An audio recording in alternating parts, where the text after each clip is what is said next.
DORs, hey, what's going on, Mike Boards with the Mike Boards channel? Thank you for watching. We're talking outboard engines. We've got a 40 horsepower 3-cylinder outboard, and we're going to drain the oil tank. Let's take a look. I've made my way to my parents, and on the rear portion of their boat is a 3-cylinder 40 horsepower Mariner outboard, and we're doing a lot of work to this.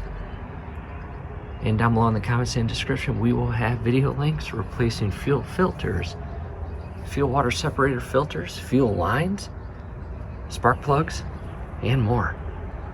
However, here is our oil tank, as you see. And again, we are going to drain it. And coming to our oil tank, you want the oil tank level, or as best as you can.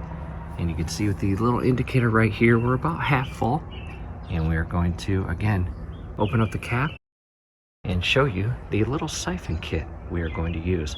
In front of us now is the siphon kit and DORs. These are less than $10 as of right now, and down below in the comments and description will be a link on where to purchase this. And we've got several of these. We've got one for fuel, one for water, and as far as the oil, it will be personal preference, but once we use this and drain the oil, we are likely going to just toss it and buy a new one for the next time.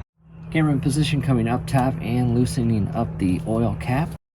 And DORs throughout this project, no need to rush anything. Go slow, be careful, don't damage anything. And the cap is off. And I'm also going to remove this plug, as you see right there. I will set that in a safe location. And as far as the siphon kit, one side of the ball has a longer hose than the other, and that is the part or hose that goes inside, whether it's a gas tank, oil tank, or whatever you are siphoning out.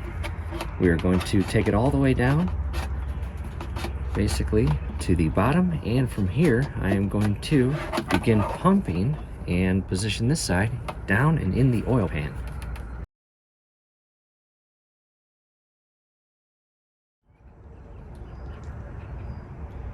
As you can see, the oil coming out, and from here, again, I am siphoning it out. And DORs, this is not as thin as fuel or water. It is thick. However, once it begins flowing out the opposite end, it will flow out. Again, the viscosity of the oil, it is chilly and cold, but that's okay.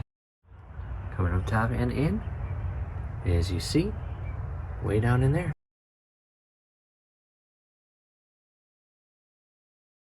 And it is draining, as you see, all the way down.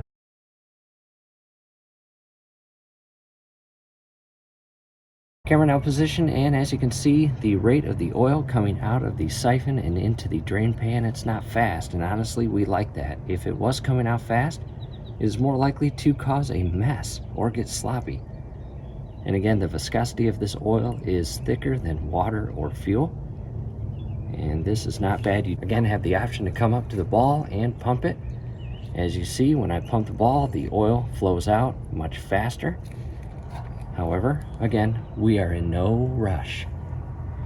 In addition, you can go up top, reposition the inner hose inside the tank to where the oil is setting, and continue siphoning out the oil. Long story short, why are we doing this? We are changing to full synthetic 2-stroke oil. And the last thing you want to do, in other words, the golden rule, is never mix oils or different brands or different types of oil. The oil can gel once it mixes new into old, and that can cause havoc to your engine. Again, do not do that. Drain as much of the old oil out before installing fresh new oil.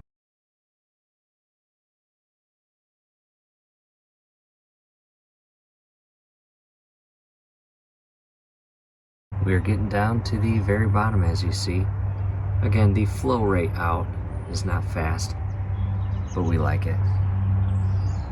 Take your time. Again, no need to rush this. Coming up and back in DORs, we are making great progress, and we have basically got to the very bottom of our oil tank and drained as much of that oil out as we possibly could. Coming inside, let's see if we get a better view. As you see, right down in there, there's the sensor or flow, and on the opposite side is the very low point of the tank itself, where the opposite end of that siphon hose is, and you can see just a little trace of oil down at the very bottom, and on the opposite end or bottom side or underside of that low point portion of the tank is the oil hose that comes again out of this portion and feeds into our oil pump down below. As you see here, fuel pump, oil pump.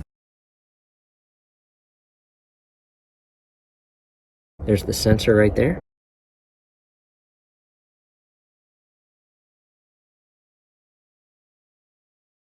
And there is the hose or oil line that feeds out of the low point tank port on the bottom side of the tank. And again, feeds oil all the way through that hose. And up. And right there into, again, our oil pump. And you can see some oil still in the lines. And it feeds up and into our engine and mixes with the fuel, properly lubricates the internal portions of the engine.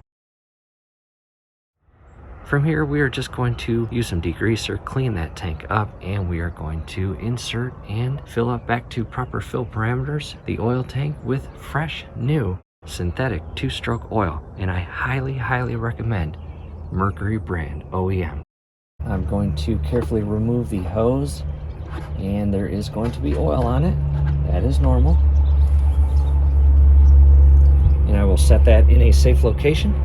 And I'm going to carefully screw in the cap.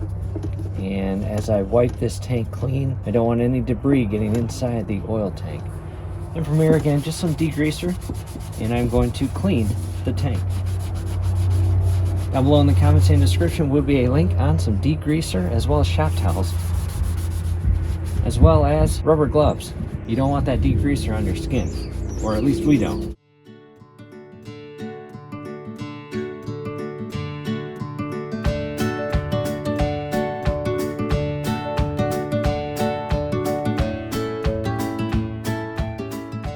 In front of us now is a brand new, fresh, unopened, Mercury branded Premium Plus 2-stroke marine engine oil. Not gear lube or gear oil, engine oil. And as you can see, the synthetic blend. Down below in the comments and description will be a link. This is a 1-gallon jug.